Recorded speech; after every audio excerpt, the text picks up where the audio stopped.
Hello and welcome to Get Your Happy Back. Today, one of my favorite people, one of the Oh, happiest people I know, Anna Scott. Hey, Anna, so glad you're here. Nina, it's such an honor to be with you. Well, the way you're laughing, it could be a joke, but that could be true as well.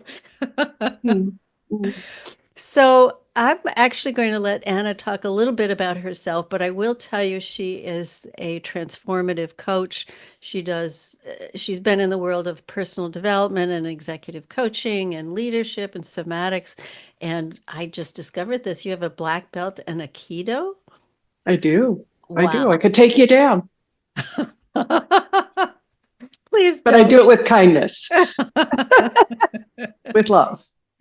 All right. So give us a little bit more information than I just did about who you are and what you do and what's what do you really think getting your happy back means? Hmm. I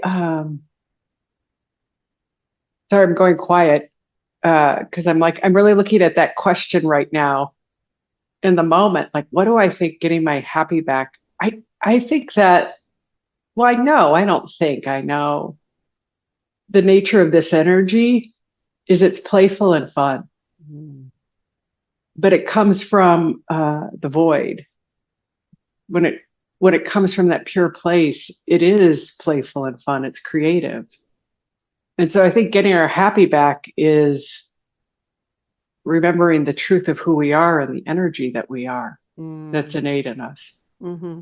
We don't have to do too much. We just have to stop trying so hard, Right, and which stop. I love to do.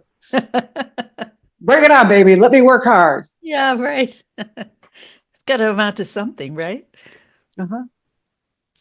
So talk a little bit, if you would, about the energy that you were just referring to.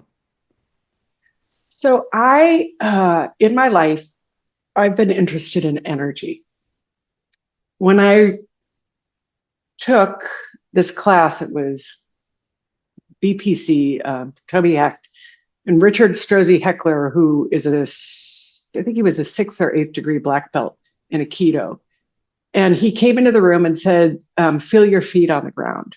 And I couldn't feel a damn thing. I'm like, you mean there was a room for like 150 people, 200 people in a dirty hotel room? And Where were those you? ballrooms with, Yeah. the dirty chandeliers anyway. And I thought it was fascinating. And my world literally stopped when somebody said, "Can you feel your feet on the ground?" I'm like, I couldn't feel my feet, nor could I feel the ground, and I was fascinated by that. And then I listened to these, what is it, Esther Hicks, the Oh, yeah. Abraham Hicks, Hmm. and she said, if you understood energy, you don't understand everything. And I thought, well, I'm in. I can't feel anything, and it's all energy. I'm in. So I became fascinated by what's energy? What is this invisible thing that's in us that we're made of, that's all around us, that we create with, that beats us? And I just started looking in that direction. And I keep on finding really cool things about it. Well, give us an example. Well, this energy, it has an intelligence, it's up to something. I don't know what it is. I don't have a clue. I like to make pretend that I do, but it's doing something. And it's in me and it's in you. And it's mysterious, but if I listen to it, like I watched my husband die, and this is a bizarre example, but I saw it beautiful. I watched the energy and the intelligence um, coming to a completion of this cycle with this human being, and it was spectacular. Wow. Not many people would say that about the death of a loved one. It really was. It was fascinating to watch. There was a kindness in it, and then I watched his will fight it, and then it didn't turn so pretty. Yeah. It was really beautiful. So I see that, and then in psychic class, I started taking psychic classes, and I realized that if I close my eyes and meditate, and I ask a question of something, pictures will come into my mind. It's like a child. It's like Harold and the Purple Crayon. New things will come into my mind. That whole arena of psychic or intuitive, the world we don't see much. I remember years ago I was facilitating an energy a group, and we were talking about intuition, and there was a woman who was pretty much a skeptic about intuition, and so we all did this little exercise, and Susan said she got feedback from somebody about whatever it was that was coming to that person about her. And she said, after that, she said, "Oh, yeah, that's exactly what another person said to me last week." I know. It's crazy, isn't it? What is going on? Yeah, like there's the other day I did a reading for somebody and I'm like, I saw like an eagle and this rooted tree, and I'm like, I don't know what the hell I'm seeing. She goes, "Oh, I painted that exact picture." We're all connected. You can all see it. So it's kind of fun. It's more than fun. It's a lifestyle. Oh, that's so beautiful, Nina, what you just said. That is, what do you mean by that? That's so beautiful. That is a lifestyle? Yeah. Well, if you are paying attention to energy, the energy, where it is and how it's appealing and appearing as well, both, that you can be like a bird in the sky that's flying on the upwinds. Don't you think? Oh my God, I love that. And but it is when you said it's a lifestyle, it's there's a richness into it, like the way we eat or the way we dine together. It's like the Yes, way absolutely. I think I mentioned this to you recently. I have been fascinated by a book, and I've totally dived into it called Awe, Mhm. The Science of Everyday Awe and Wonder. And I have been playing with that for a while, and it's totally, we were talking about transformation earlier, it's totally transformative when you start seeing things that explanations, verbal explanations just don't cut it. They don't really get to the heart of it. It's something mysterious and magical. And I think if we were to get out of our heads more and into our senses and what our senses are showing us, we have such a gift of being alive, even when the proverbial shit hits the fan. It's still a gift to be here. Yeah. It's I do this thing called network care. It's a chiropractic, and I've been doing it for about 14 years. And yesterday I could feel the wave of energy just moving through my body. And I just was so grateful to be alive. Hmm. Like this energy is making me whoever I am, which is like I could put myself in a box, which I love to do. Um, very small one, crowded. Anyway, um, but it's beautiful. And then to look at, like you were describing to me last time we talked about, I'll never forget those geese or ducks that came on the ice and were all lined up in the sea. Like, how does that happen? I know. I know it is just I mean, it's so funny because we could explain it. Oh, it's because XYZ, that's what they do. And it takes all the magic out of it. And I remember, this is still on topic. I remember reading something a while back ago about how when we use words to describe things, we really do put them into a box because tree, right? So Mhm. forevermore, every tree, which is one of a kind, is a tree. That's it. We've got it Like Sesame Street, tree. We got it. We know.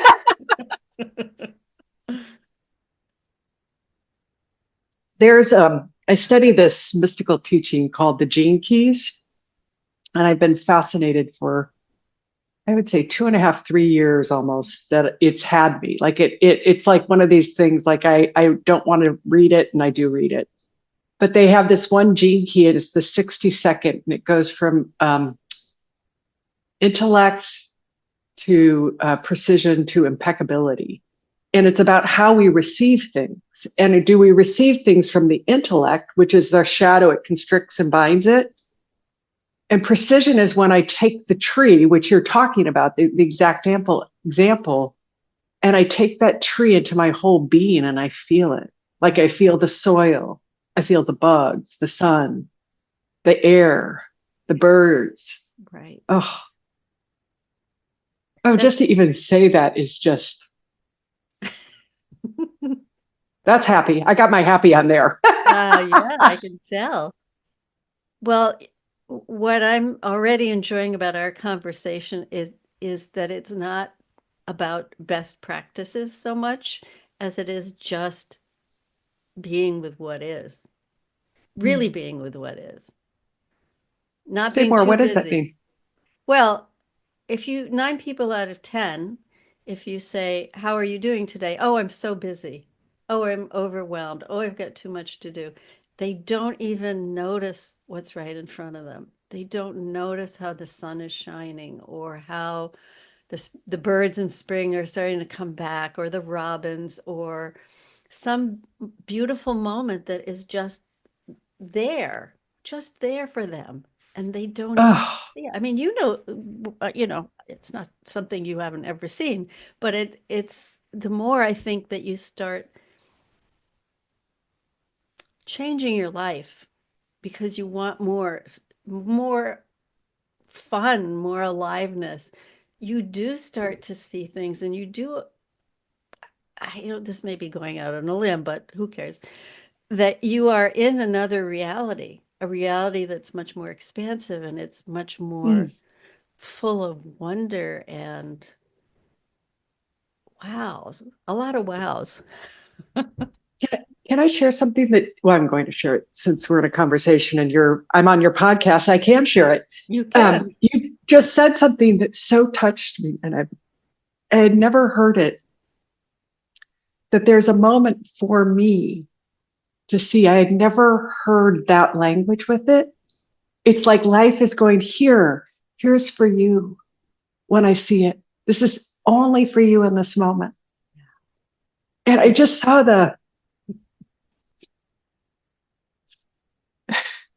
I don't know, that really, it's really touching me because I just saw how precious it is. Because I see it, I'm going to be the only one in that moment who gets to see it in that moment. In the way only you can see it.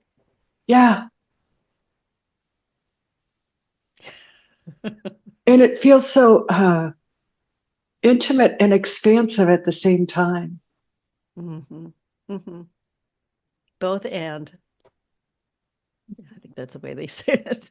Is that it? I Whoever don't they know. I may are. have just made it up, but I wanted to talk a little bit more about something you mentioned earlier, which was going into the unknown, because I think that's something that a lot of people avoid because they're more comfortable with the devil they know than the devil they don't know. If they even think it's going to be a devil rather than an angel. But I want to explore that with you a little bit. What way? Which way do you want to go? Because it's a big topic, You Miss Small. go in any direction you want. You're the guest. So I just yesterday I had a massive insight about this. I When I became a coach and started in this path of this transformational work, I had worked in corporate America.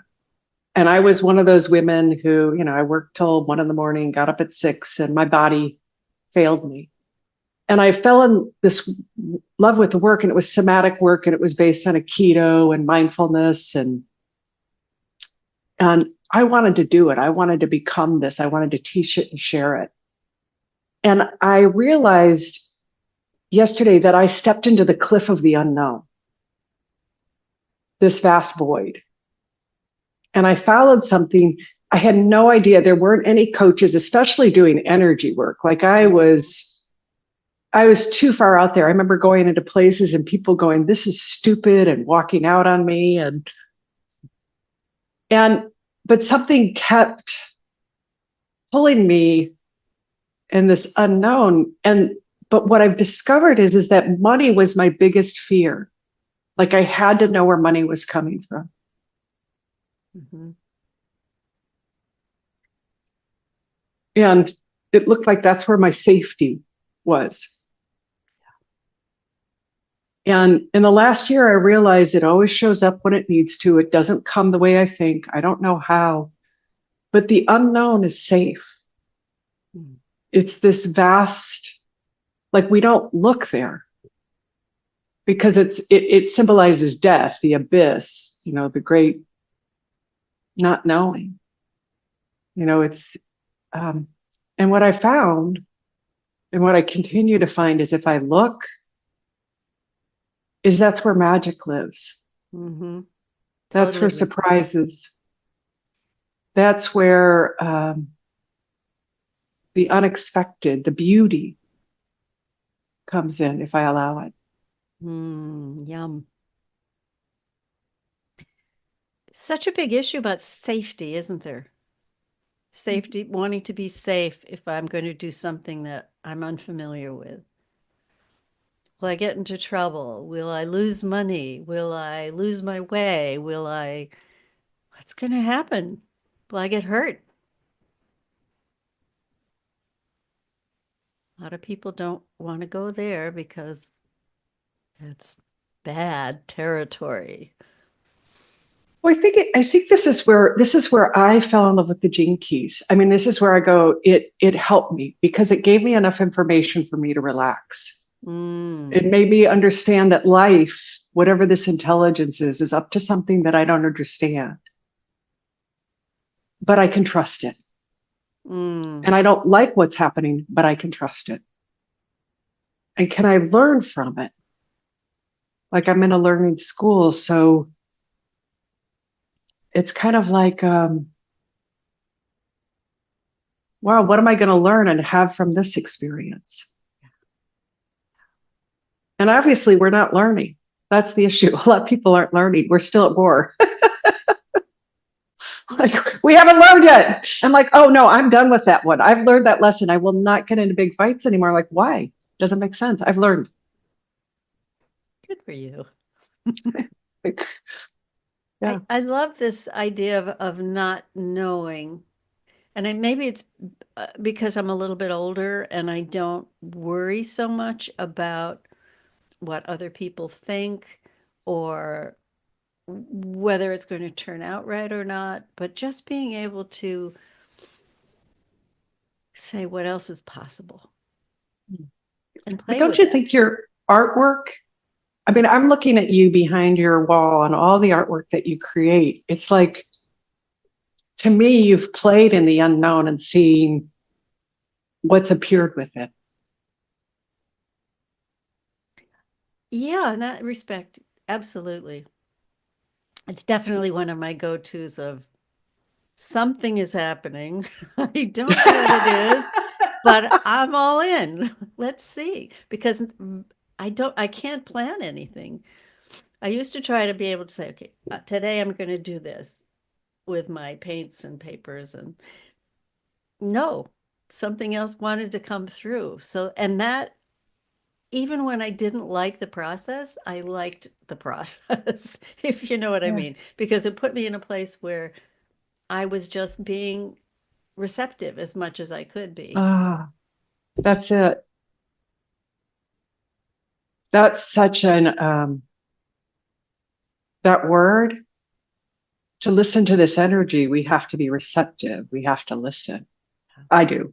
I don't Yeah. know maybe what other people do, but I do. Like, and Yeah. that to me, when you're talking about it, I can feel it. Oh, and it's such a gift. I just got, Nina,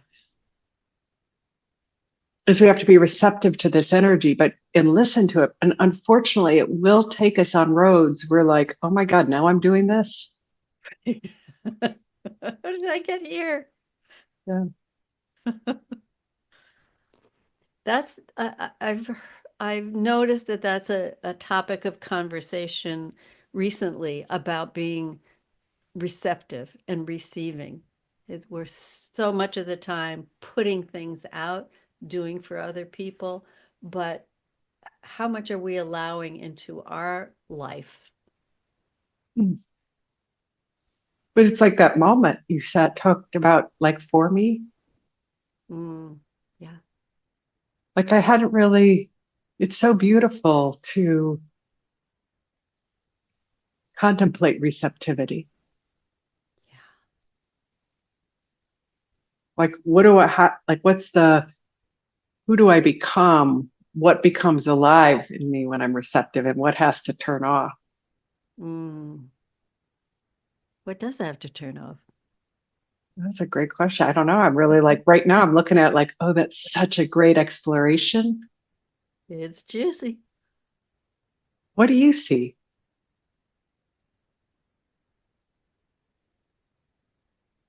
You know, when you were speaking, I had the sense of what am I becoming or what am I receiving? Like having a breeze come through me, Oh, right? As opposed to having this wall of, okay, I'm only going to let this in because I only have so much time and I have to make sure, blah, blah, blah. But that sense of receptivity to me has a that feeling of just moveness. mm. What's that? You know? That's a great new word. I really like it. But because I actually think when you said it, I got it.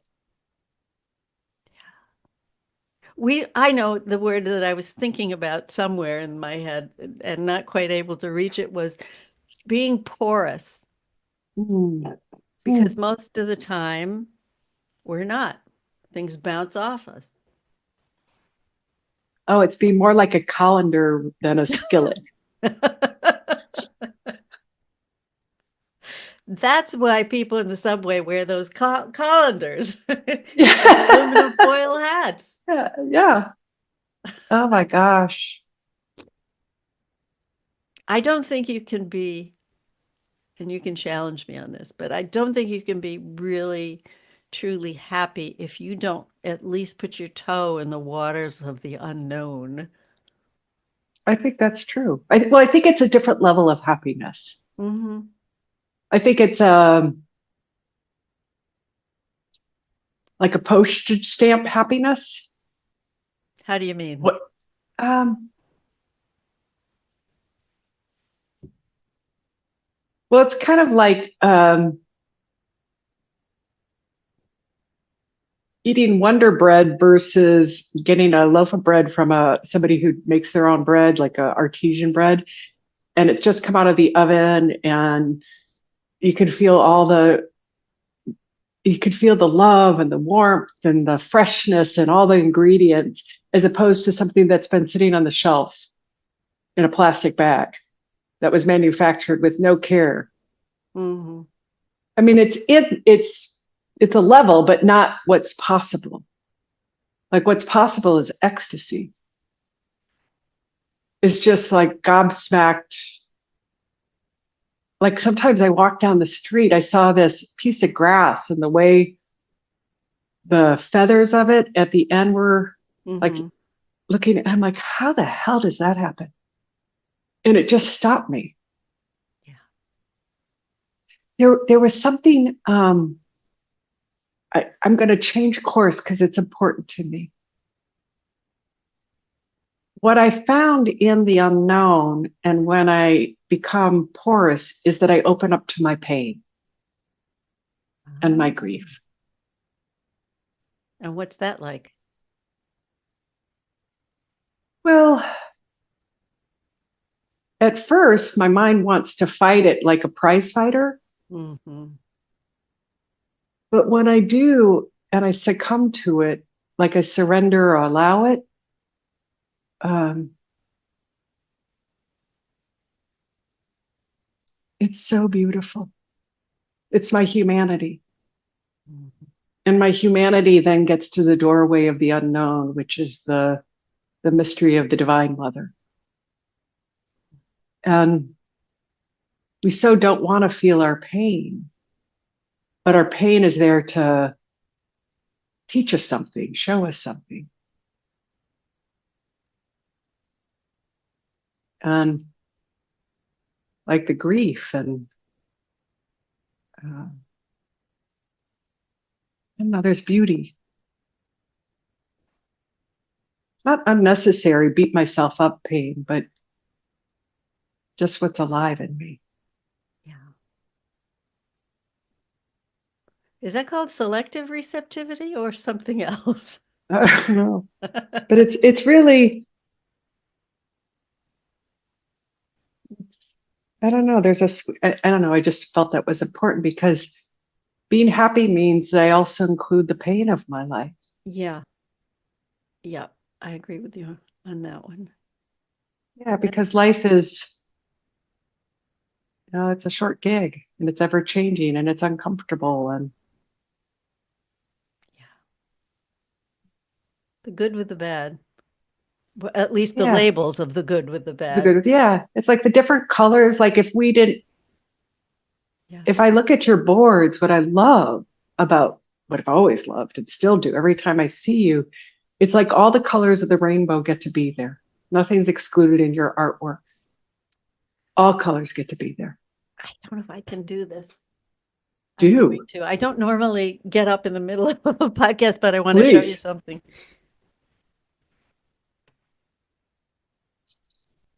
So I just took part of it off, but I did this Oh, collage and oh, there's actually a key. So for those of you who are listening, this collage I did was of all sorts of emotions that I was feeling in different colors and dots and splashes. And then I put bars in front of it as if it was a prison cell, and how we are so often imprisoned by our own feelings, but there's actually a key. Let's see what you can't really see this. A yeah, key yeah, that goes on the outside of the door of the prison cell. And it's there, but we're so imprisoned by what we allow in and out of our experience that we don't know that the key is right within our grasp. yeah. That is such a spectacular piece. Thanks. That to me is because the key is if I just feel it and Yes. allow it. And that's where in the gene keys, the second gene key, like feel it all, trust it all.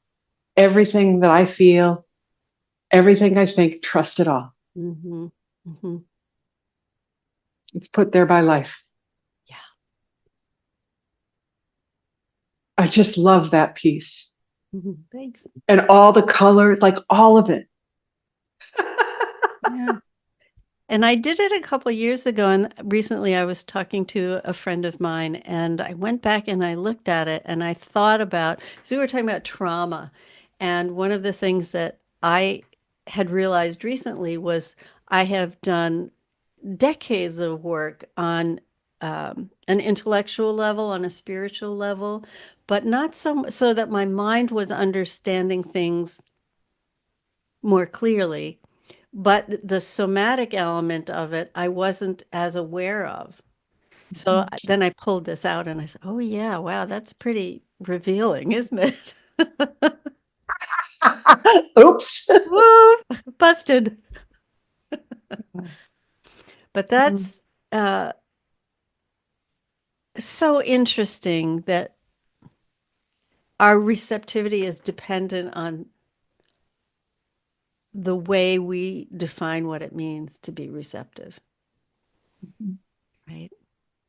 Well, what we allow, what we, I mean, God, I don't know. I'd love to make the rules. I Well, you would, can. It's all made up anyway, right? I know. The thing that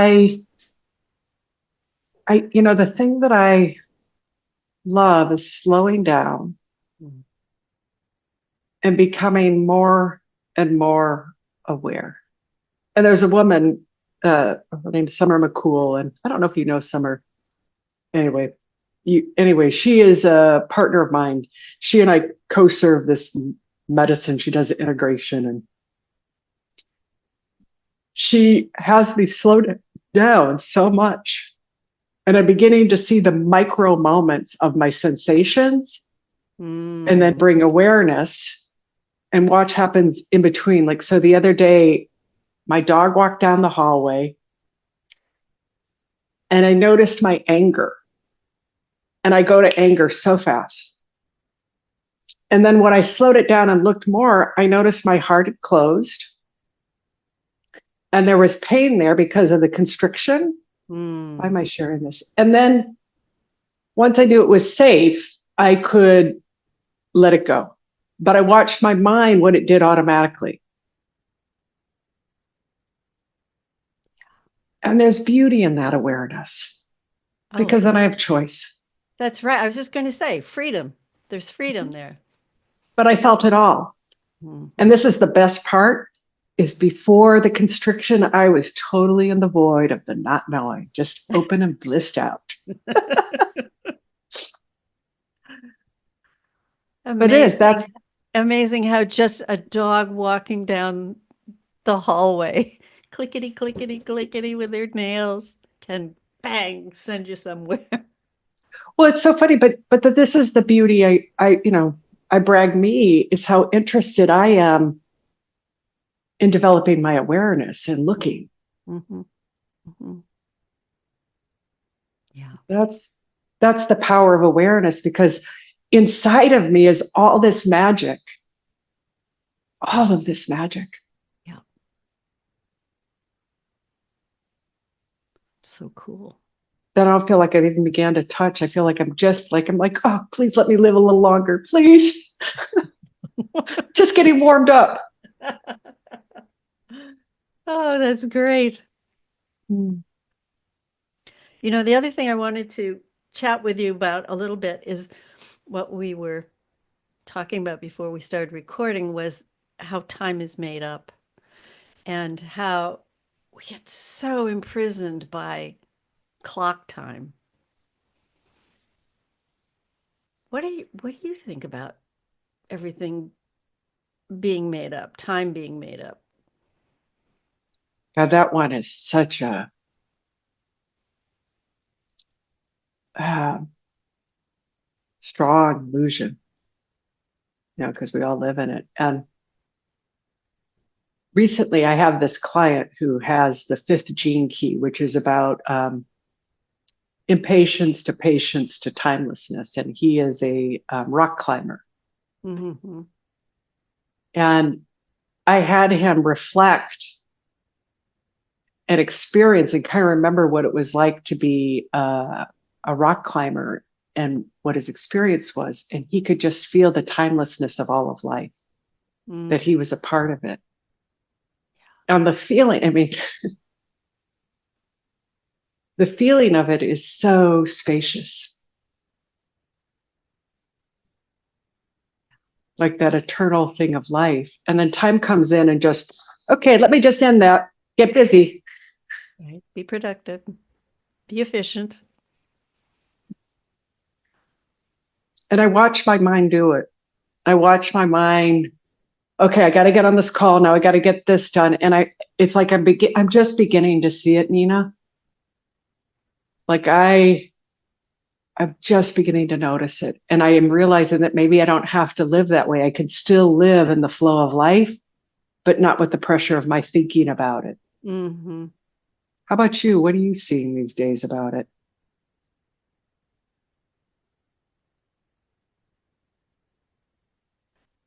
Well, I'll tell you one thing I've noticed recently is how I grew up, and for many years, and still some things will trigger this, being very aware of time, not enough time, like What do you mean? When you think about it, if it's not even real, what's the problem? What am I making up? That preoccupation with, I've got to get this done. I have to get that done. And where is that coming from? Is it coming from my ego? Is it coming from me wanting to prove something? Or is it coming from me wanting to ride that wave of creativity? But generally, if I am wanting to ride the wave of creativity, I can't be preoccupied with how much time have I got to do this. Right. It's just, it's so, Hmm. it's just robs us of that freedom of being able to, as you say, be playful, have fun with what I'm doing, not and enjoy the process. Like, how novel an idea is that, right? Yeah. I'm beginning, and this is again, it's so new. It's like a bulb just pushing through the ground, Mm, just beginning to see that I could live all of my life from a sense of play, or a bigger chunk than I realize. mm, right. And I hadn't ever seen that. I get teary about it because I live kind of like a very, like always having to be working and doing something. Yeah. But I'm beginning to see I could live my life in a very unstructured in my mind, very open and fluid, that that's what's in me, because that's what life is, and still get everything done, perhaps even easier. So check back in a year and let me see what happens in this experiment. I'm really like, it really is. It is an experiment. Yeah. Well, now let me throw you a little bit of a curveball, which is, we've been talking about being very spacious and open and receptive to the unknown and kind of bucking the system of the way we're taught that life is and is supposed to be. How do you think this perspective fits into responding to what's going on in the world, the politics, the environment, the things that we are terrified might be happening or are already happening? How does this perspective, how does it help us?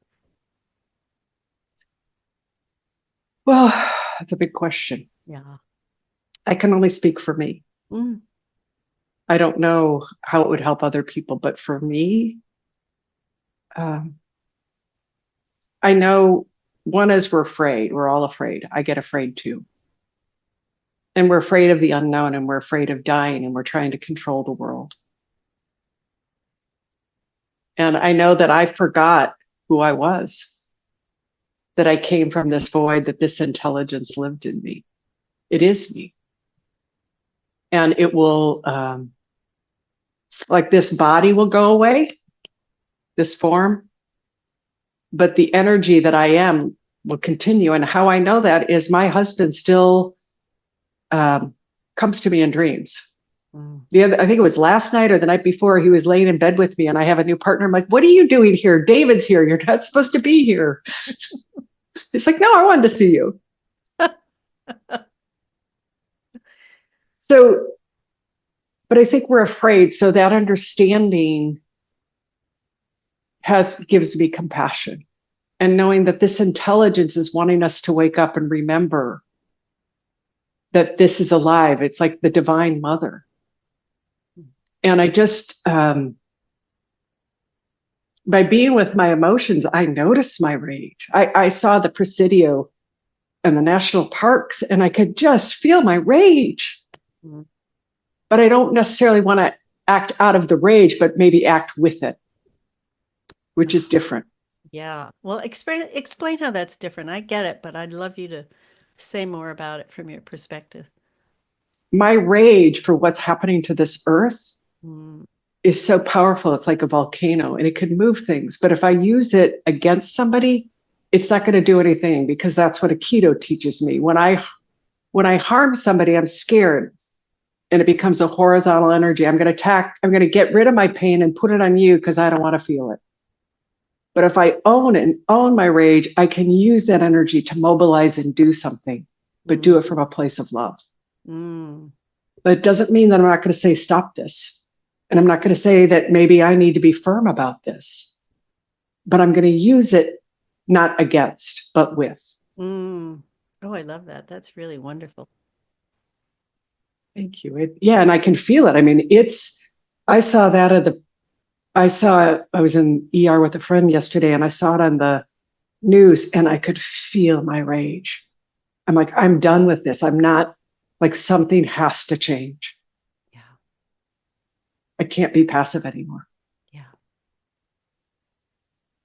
Well, that's another interesting, very interesting topic we'll probably have to do Yeah. more with on another conversation, but yeah. How does life want us to respond? What was that? Was it Kierkegaard? How then shall we live? Yeah. Knowing what we know and not knowing what we don't know, and what's not to fight things, but to transmute that energy into something constructive. Yeah. That's it. How do I use it for good? Yeah. Yeah.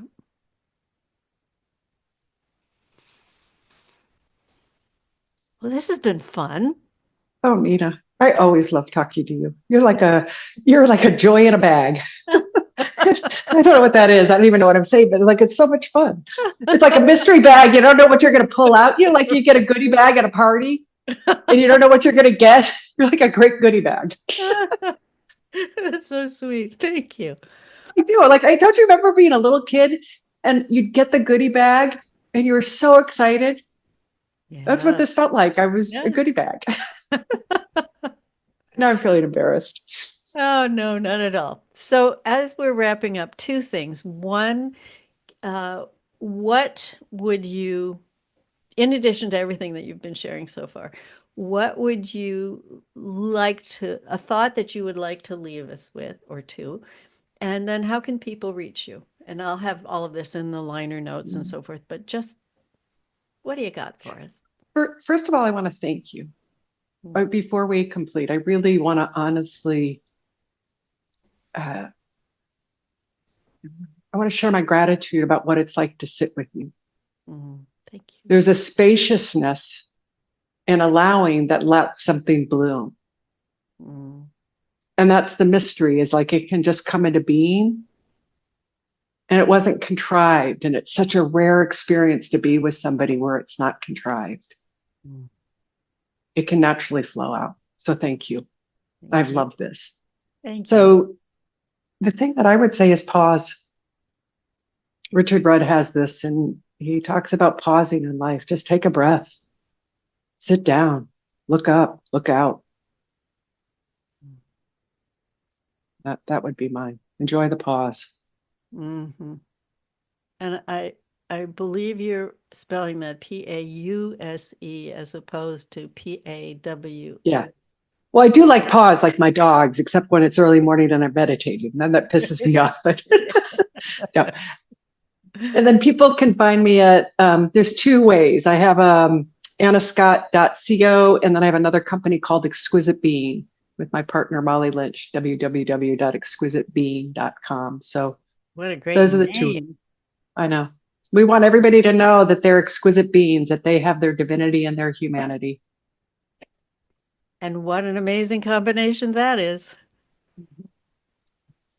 So thank you, Nina. This Oh, has been just yeah, let's go. Let's go for the next thing. Come on. Oh, so golly. much Well, love to you. thank you. Same to you.